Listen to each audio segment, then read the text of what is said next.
الحمد للہ رب العالمین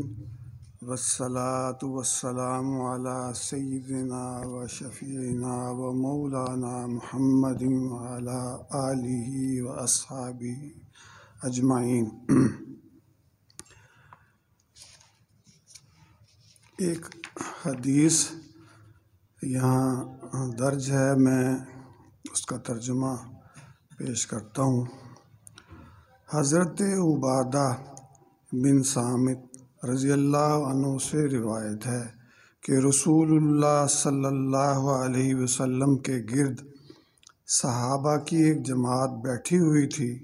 تو آپ صلی اللہ علیہ وسلم نے ان سے فرمایا، مجھ سے اس بات پر بیعت کرو کہ اللہ کے ساتھ کسی کو شریک نہیں کرو گے، چوری نہیں کرو گے، زنا نہیں کرو گے، اپنی اولاد کو قتل نہیں کرو گے، کسی پر کوئی بہتان نہیں لگاؤ گے جسے تم نے اپنے ہاتھوں پیروں سے خود گھڑا ہو، اور کسی بھلے کام میں نافرمانی نہیں کرو گے۔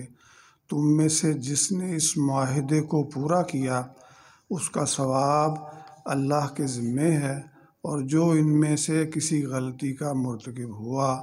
تو پھر اللہ نے اس پر پردہ ڈال دیا تو اس کا معاملہ اللہ کے سپرد ہے۔ اگر اللہ چاہے تو معاف کر دے گا اور چاہے تو سزا دے گا۔ حضرت عبادہ فرماتے ہیں کہ ہم نے حضور صلی اللہ علیہ وسلم سے اس بات پر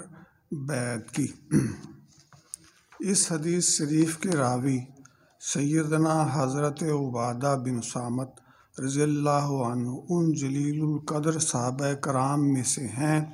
جنہوں نے ہجرت سے پہلے اسلام قبول کیا۔ ان کا تعلق انصار مدینہ سے تھا۔ اسلام کے ابتدائی دور میں جن 12 مدنی صحابہ نے آ کر حج کے دنوں میں منا کی ایک گھاٹی میں رسول اللہ صلی اللہ علیہ وسلم کے ہاتھ پر بیعت کی، حضرت عبادہ ان 12 خوش نصیبوں میں شامل تھے۔ پھر رسول اللہ صلی اللہ علیہ وسلم نے حضرت مصعب بن عمیر رضی اللہ عنہ کو قرآن اور دین کی تعلیم کے لیے مدینہ منورہ بھیجا، تو اگلے سال 73 حضرات نے مدینہ سے آ کر منا کی گھاٹی میں آدھی رات کے سناٹے میں آپ سے ملاقات کی۔ آپ نے ان 73 افراد میں سے 12 حضرات کو منتخب کروایا۔ ان 12 نقباء میں بھی سیدنا عبادہ بن صامت رضی اللہ عنہ کا نام شامل ہے۔ ان کا تعلق قبیلہ خزرج سے تھا اور یہ ان کے بڑے حضرات میں شمار ہوتے تھے۔ بدر ہو یا احد یا غزوہ خندق، سب میں رحمت عالم صلی اللہ علیہ وسلم کے ساتھ قدم بقدم رہے۔ بعد میں فتح مصر میں بھی شامل رہے۔ یہ خوبصورت دراز قد اور مردانہ ڈیل ڈول کے حامل تھے۔ حضرت عمر رضی اللہ عنہ نے اپنے دور خلافت میں انہیں قاضی اور فقیہ بنا کر شام بھیجا، تو وہیں مقیم ہو گئے، اور شام کے علاقہ رملہ فلسطین میں 34 ہجری میں انتقال ہوا، جبکہ عمر 72 سال تھی رضی اللہ عنہ۔ اس میں جو عربی عبارت میں نے نہیں پڑھی، اس کے کچھ مشکل الفاظ کی یہاں شرح کی گئی ہے، تو اس کو بھی میں چھوڑ دیتا ہوں۔ اس حدیث سے واضح ہے کہ رسول اللہ صلی اللہ علیہ وسلم نے صحابہ رضی اللہ عنہم کی ایک جماعت کو بیعت کی دعوت دی، اور صحابہ رضی اللہ عنہم نے آپ کے ہاتھ پر بیعت کی کہ ہم یہ گناہ نہیں کریں گے۔ یہ بیعت علی التقویٰ تھی، اور یہ وہی بیعت ہے جس کا مشائخ میں رواج چلا آ رہا ہے۔ قرآن کریم اور احادیث شریفہ سے بیعت کی 4 قسمیں واضح طور پر ملتی ہیں۔ نمبر 1، بیعت علی الاسلام۔ غیر مسلم آتے اور آپ کے ہاتھ پر بیعت ہوتے اور بیعت کے ذریعے اسلام لانے کا شرف حاصل کرتے۔ اس کی ایک مثال حضرت عمرو بن العاص رضی اللہ عنہ کا واقعہ ہے، جو انہوں نے خود نقل کیا ہے کہ میں صلح حدیبیہ کے بعد اسلام لانے کے لیے نبی کریم صلی اللہ علیہ وسلم کی خدمت میں حاضر ہوا۔ میں نے عرض کیا کہ آپ اپنا دایاں ہاتھ بڑھائیے تاکہ میں آپ کے ہاتھ پر بیعت ہو جاؤں۔ حضور صلی اللہ علیہ وسلم نے اپنا دایاں ہاتھ آگے بڑھایا تو میں نے اپنا ہاتھ پیچھے کر لیا۔ آپ صلی اللہ علیہ وسلم نے فرمایا، اے عمرو کیا بات ہے؟ میں نے عرض کیا کہ میں ایک شرط لگانا چاہتا ہوں۔ آپ صلی اللہ علیہ وسلم نے فرمایا، کیا شرط لگانا چاہتے ہو؟ یہاں حاشیے میں لکھا ہے کہ معلوم ہوا کہ صحابہ کرام رضی اللہ عنہم بہت سوچ سمجھ کر بیعت ہوتے تھے۔ میں نے عرض کیا کہ میں اس شرط پر اسلام قبول کرنا چاہتا ہوں کہ سابقہ گناہوں کی مغفرت ہو جائے۔ آپ صلی اللہ علیہ وسلم نے فرمایا، اے عمرو کیا تمہیں معلوم نہیں کہ اسلام پچھلے سب گناہوں کو ختم کر دیتا ہے اور ہجرت پچھلے تمام گناہوں کو ختم کر دیتی ہے اور حج گزشتہ گناہوں کو ختم کر دیتا ہے۔ بیعت کے ذریعے اسلام قبول کرنے کی یہ صرف ایک مثال ذکر کی گئی، ورنہ سیرت اور احادیث کی کتابوں میں بکثرت یہ واقعات موجود ہیں۔ دوسری قسم بیعت علی الجہاد۔ اس کی ایک واضح مثال بیعت الرضوان کا واقعہ ہے، جبکہ آپ صلی اللہ علیہ وسلم نے اپنے صحابہ رضوان اللہ علیہم اجمعین سے مشرکین مکہ کے خلاف مقابلے کے لیے بیعت لی اور سب نے آپ صلی اللہ علیہ وسلم کے ہاتھ پر بیعت کی۔ اس کا پورا واقعہ خود قرآن مجید کی سورہ الفتح میں نازل شدہ ہے۔ لقد رضی اللہ عن المؤمنین اذ یبایعونک تحت الشجرہ، اور دوسری جگہ ان الذین یبایعونک انما یبایعون اللہ کی آیات میں مذکور ہے۔ جن صحابہ رضی اللہ عنہم سے یہ بیعت لی گئی وہ صحابہ تھے، پہلے سے سچے پکے مسلمان تھے۔ اس بیعت کو سیرت و احادیث کی کتابوں میں بیعت علی اللہ نفر کہا گیا ہے کہ ہم راہ فرار اختیار نہیں کریں گے، اور اسے بیعت علی الموت بھی کہا گیا کہ آخری سانس تک مشرکین مکہ سے مقابلہ کریں گے، یعنی پشت نہیں پھیریں گے۔ بیعت علی الموت کا یہ مطلب بہرحال نہیں کہ ضرور شہید ہوں گے، کیونکہ اس بیعت میں اس پر عمل نہیں ہوا اور نہ یہ کوئی شرعی حکم ہے، بلکہ مطلب یہی ہے کہ آخری سانس تک مقابلہ کریں گے اگرچہ شہادت کی نوبت آ جائے۔ بیعت کی تیسری قسم بیعت علی الامارت والخلافہ۔ اس کی آسان مثال سیدنا ابو بکر صدیق رضی اللہ عنہ کی ہاتھ پر صحابہ کا بیعت کرنا ہے کہ سب نے انہیں خلیفہ رسول اللہ مان کر ان کے ہاتھ پر بیعت کی کہ ہم سمع و طاعت اختیار کریں گے۔ اس کے بعد صحابہ رضی اللہ عنہم نے امیر المؤمنین سیدنا عمر فاروق رضی اللہ عنہ اور دیگر خلفائے راشدین کے ہاتھ پر بیعت کی، جو بیعت علی الامارت والخلافہ تھی، یعنی ان کے امیر المؤمنین ہونے پر اور خلیفہ برک ہونے پر بیعت کی گئی۔ نمبر 4 بیعت علی التقویٰ۔ یہ وہ بیعت ہے جو آج بھی صوفیہ کے ذریعے رائج ہے۔ سیرت و احادیث سے اس کی بھی کئی مثالیں ملتی ہیں، اور ایک مثال تو قرآن مجید میں صراحتاً ذکر کی گئی ہے، جو سورہ الممتحنہ کے آخر میں موجود ہے، اور قرآن کریم کی تلاوت کرنے والا ہر شخص اسے پڑھتا ہے۔ وہ آیت یہ ہے، یا ایھا النبی اذا جاءک المؤمنات یبایعنک الا یشرکن باللہ شیئا ولا یسرقن ولا یزنین ولا یقتلن اولادہن ولا یأتین ببہتان یفترینہ بین ایدیہن وارجلہن ولا یعصینک فی معروف فبایعهن واستغفر لهن اللہ ان اللہ غفور الرحیم۔ ترجمہ: اے نبی، جب آپ کے پاس ایمان والی عورتیں آئیں اس بات پر بیعت کریں کہ وہ اللہ کے ساتھ کسی چیز کو شریک نہیں کریں گی، چوری نہیں کریں گی، زنا نہیں کریں گی، اپنی اولاد کو قتل نہیں کریں گی اور نہ کوئی بہتان باندھیں گی جسے اپنے ہاتھوں اور پیروں کے درمیان بنایا ہو، اور کسی بھلے کام میں آپ کی نافرمانی نہیں کریں گی، تو آپ ان کو بیعت کر لیں اور ان کے لیے اللہ تعالیٰ سے مغفرت طلب کریں۔ بے شک اللہ تعالیٰ بخشنے والا، رحم کرنے والا ہے۔ حضرت مفتی محمد شفیع صاحب قدس سرہ اس آیت کی تفسیر کرتے ہوئے لکھتے ہیں کہ بیعت مذکورہ میں رسول اللہ صلی اللہ علیہ وسلم سے بیعت کرنے والی صرف 9 مسلم مہاجرات ہی نہیں، دوسری قدیم عورتیں بھی تھیں۔ سورہ الممتحنہ کی اس مذکورہ بالا آیت کو آیت الممتحنہ بھی کہا جاتا ہے اور آیت بیعت النساء بھی۔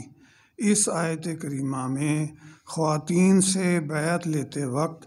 جن الفاظ کا انتخاب کیا گیا ہے، انہی الفاظ کا انتخاب رسول اللہ صلی اللہ علیہ وسلم نے اس وقت کیا جب آپ صلی اللہ علیہ وسلم نے مرد صحابہ کرام رضی اللہ عنہم سے بیعت لی، اور وہ بھی ان صحابہ سے جو پہلے سے مسلمان تھے۔ چنانچہ ہم نے مضمون کے شروع میں جو حدیث ذکر کی تھی اس میں یہی الفاظ مردوں کے لیے استعمال کیے گئے۔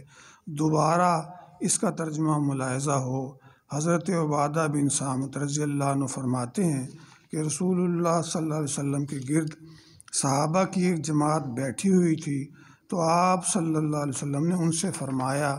مجھ سے اس بات پر بیعت کرو کہ اللہ کے ساتھ کسی چیز کو شریک نہیں کرو گے، چوری نہیں کرو گے، زنا نہیں کرو گے، اپنی اولاد کو قتل نہیں کرو گے، اور کوئی بہتان نہیں لگاؤ گے جسے تم نے اپنے ہاتھوں اور پیروں کے درمیان بنایا ہو، اور کسی بھلے کام میں نافرمانی نہیں کرو گے۔ اس حدیث عبادہ میں، جسے بیعت الرجال بھی کہا جا سکتا ہے، بعین ہی وہی الفاظ ہیں جو بیعت النساء میں نازل ہوئے ہیں۔ قرآن مجید کی آیت بیعت النساء اور اس حدیث عبادہ سے یہ بڑی حقیقت سامنے آتی ہے کہ دین میں اہم ترین چیز گناہوں سے بچنا ہے۔ چنانچہ آیت بیعت النساء ہو اور حدیث بیعت الرجال، دونوں میں گناہوں کو نہ کرنے پر بیعت ہے۔ اعمال صالحہ کا صراحتاً ذکر نہیں کیا گیا۔ گناہوں سے بچنے ہی کو تقویٰ کہا جاتا ہے، کیونکہ تقویٰ کے لفظی معنی بچنا ہے، اور گناہوں سے بچنے کی مسلسل کوشش کے نتیجے میں انسان متقی بنتا ہے، اور متقی کا درجہ تمام مسلمانوں میں سب سے بڑا ہوا ہے۔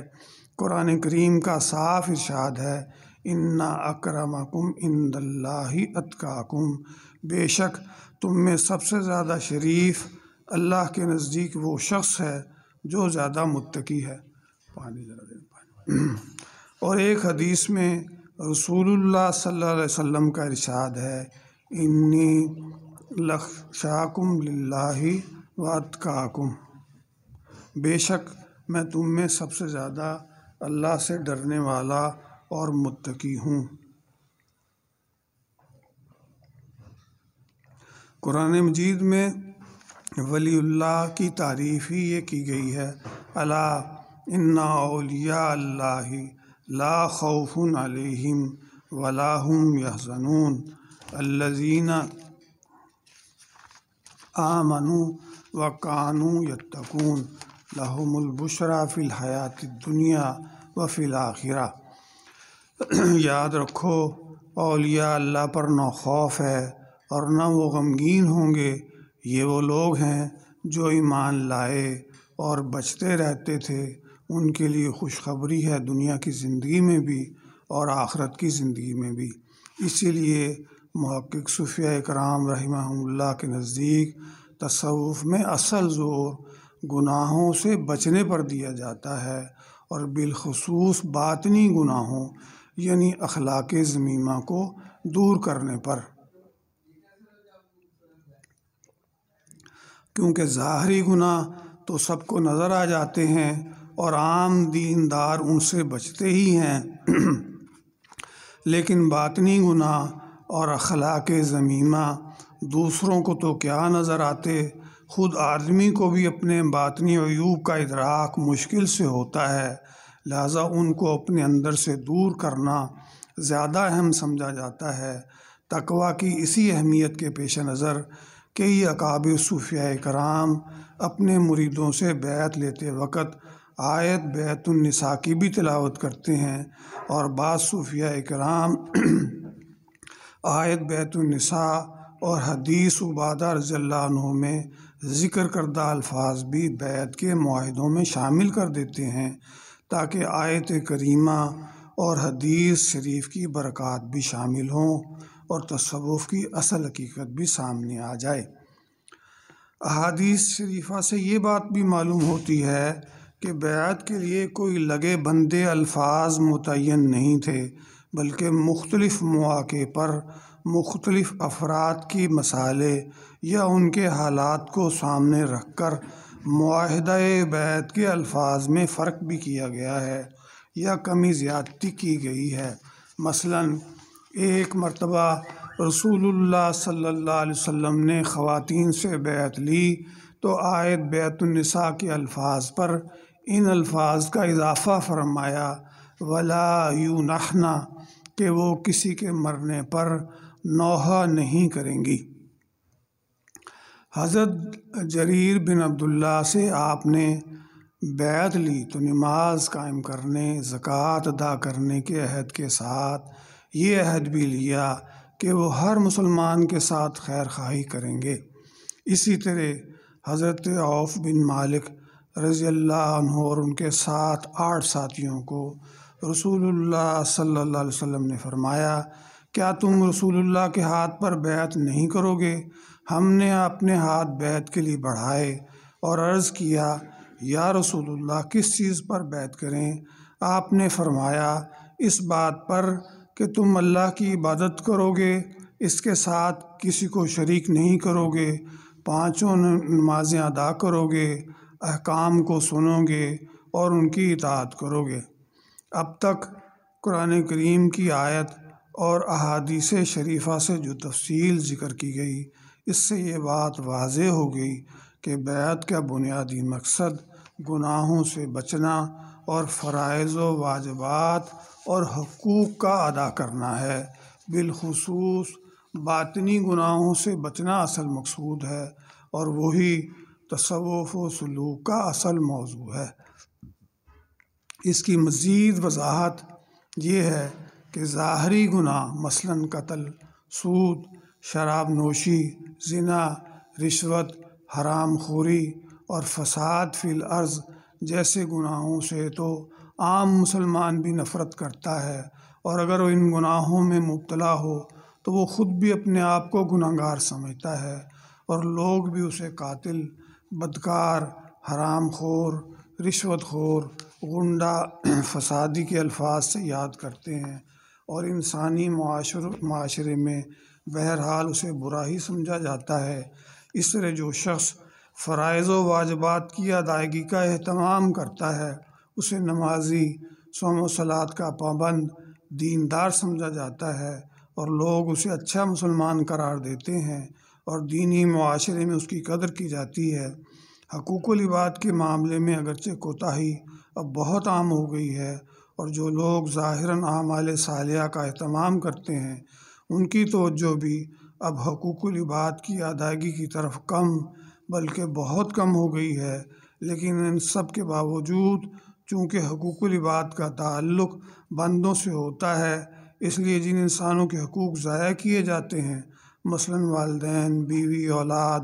رشتہ دار، پڑوسی، ملازم وغیرہ، وہ اپنے حقوق کا مطالبہ نہ کر سکیں تو بھی وہ خود اور ان کے قریب اور دور کے لوگ حقوق کی پامالی کو بہرحال برا سمجھتے ہیں اور اسے بجا طور پر ظلم قرار دے کر حقوق ادا نہ کرنے والے شخص کو نفرت کی نگاہ سے دیکھتے ہیں، اگرچہ باہر معاشرہ میں اسے ظاہری وضاقتہ کے اعتبار سے نیکی سمجھا جاتا ہے، اس لیے حقیقی دیندار صالح بجا طور پر وہی سمجھا جا سکتا ہے جو ظاہری گناہوں سے بھی بچتا ہو، فرائض و واجبات کی ادائیگی کا اہتمام بھی کرتا ہو، حقوق العباد کی ادائیگی کا بھی پورا خیال کرتا ہو۔ اگر کوئی شخص اسلام کے ان 3 بڑے بڑے احکامات پر عمل پیرا ہو تو یقیناً ایک اچھا مسلمان ہے، قابل احترام ہے، صالحین میں اس کا شمار ہے، اور اللہ تعالیٰ کی رحمت سے وہ جنت کے راستے کی طرف گامزن ہے، اور انشاءاللہ اسے دنیا اور آخرت کی کامیابیاں نصیب ہوں گی۔ لیکن بات یہیں تک ختم نہیں ہوتی، بلکہ اس سے بھی آگے ایک ضروری درجہ ہے جسے ہم ایمان کامل کہہ سکتے ہیں، اور اس درجہ کے حاصل ہونے کے بعد ہی وہ کامل دیندار اعلیٰ درجے کا مسلمان کہلانے کا مستحق ہو سکتا ہے، اور وہ یہ کہ یہ شخص جو ظاہری اعتبار سے صالح اور دیندار بن گیا ہے اب باطنی اعتبار سے بھی صالح اور دیندار بنے، یعنی اندر سے ان باطنی گناہوں کو بھی دور کرے جنہیں باطنی عیوب، اخلاق ذمیمہ، نفسیاتی بیماریاں اور قلبی امراض بھی کہا جاتا ہے، نیز اپنے دل و دماغ کو اخلاق حمیدہ، ملکات فاضلہ سے آراستہ اور مزین کرے تاکہ ظاہر کے ساتھ اس کا باطن بھی درست ہو، کیونکہ باطنی اور نفسیاتی بیماریوں کو دور کیے بغیر باطن درست نہیں ہو سکتا۔ اس کو ایک آسان مثال سے سمجھا جا سکتا ہے۔ ایک مسلمان جو ظاہری گناہوں سے بھی بچتا ہے اور فرائض و واجبات کا بھی اہتمام کرتا ہے، اور فرض کر لیجئے کہ اپنے تمام متعلقین کے حقوق بھی شریعت کے مطابق بحسن و خوبی ادا کرتا ہے، لیکن یہ سب کام کرنے کے بعد بھی وہ اپنے دل میں اپنے کو بڑا جانتا ہے، دوسروں کو اپنے مقابلے میں دینی یا دنیوی اعتبار سے حقیر خیال کر کے ان پر حقارت کی نگاہ ڈالتا ہے، تو وہ بلا شبہ متکبر ہے، اور متکبر جب نفسیاتی طور پر اپنے آپ کو بڑا سمجھے گا یا اپنے آپ کو اعلیٰ درجے کا مسلمان اور اپنے آپ کو جنت کا مستحق سمجھے گا تو یقیناً وہ عام مسلمانوں اور اپنے متعلقین کو کمتر جانے گا،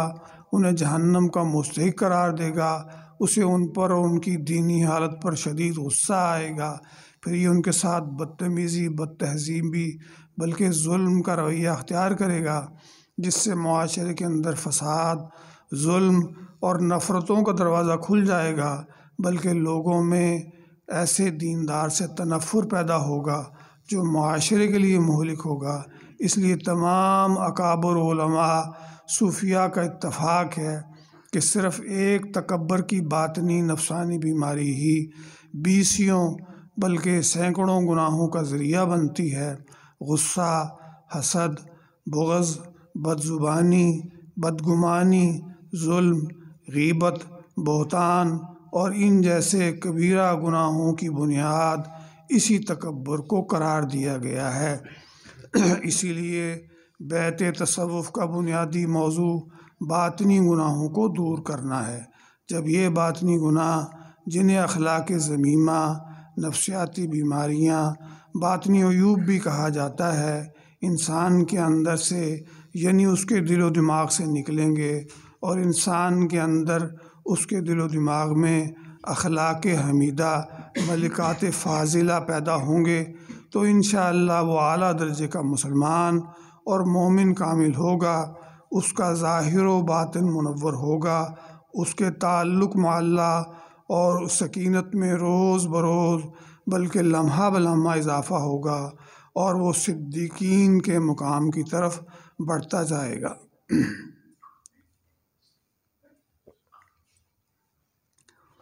اب ایک عام غلطی یہ پیدا ہو گئی ہے کہ بیعت تصوف اوراد و اذکار اور اشعال و وظائف کا نام بن گئی ہے۔ جو شخص کسی پیر کے ہاتھ پر بیعت کرتا ہے اس کے ذہن میں عام طور سے اتنا ہی ہوتا ہے کہ شیخ مجھے جو اوراد و وظائف بتائے گا میں ان کی پابندی کر لوں گا، اور شیخ بھی اسے اوراد و وظائف کی تعلیم کرتے ہیں۔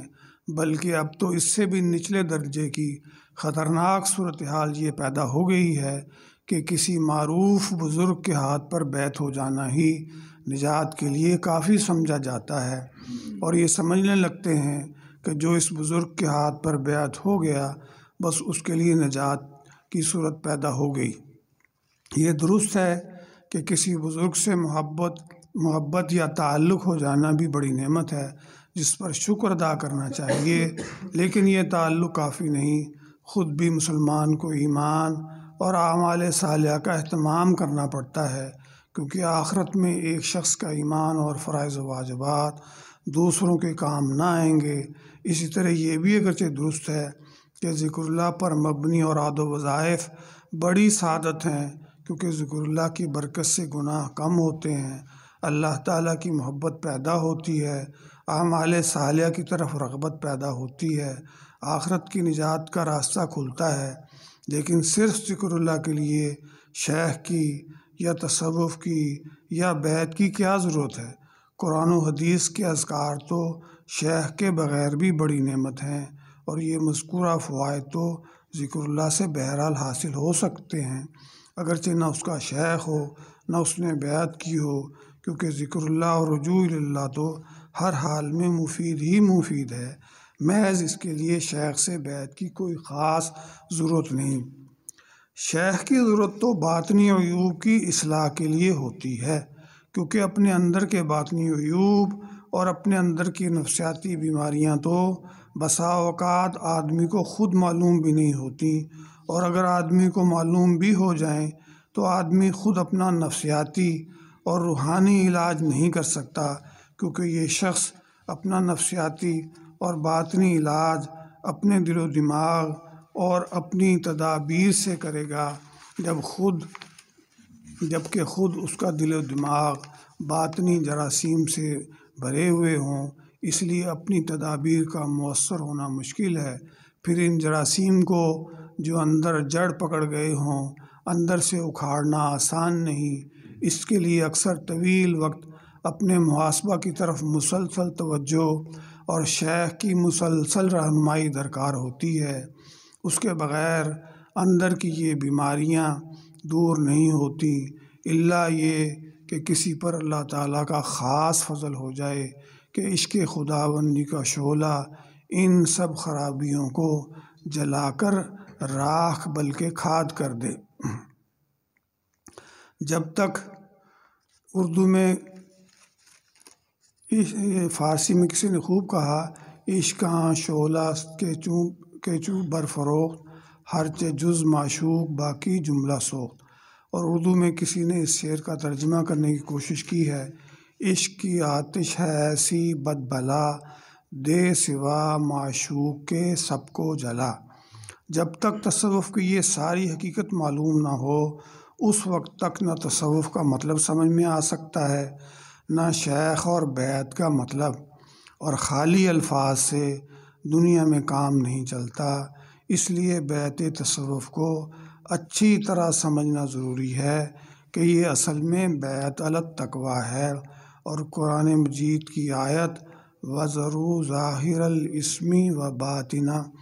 ظاہری گناہوں کو بھی چھوڑو اور باطنی گناہوں کو بھی، کے مطابق ظاہر و باطن کی اصلاح کا معاہدہ ہے،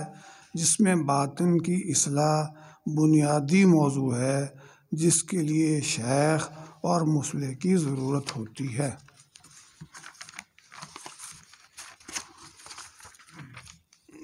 بس جی، صدق اللہ علیہ۔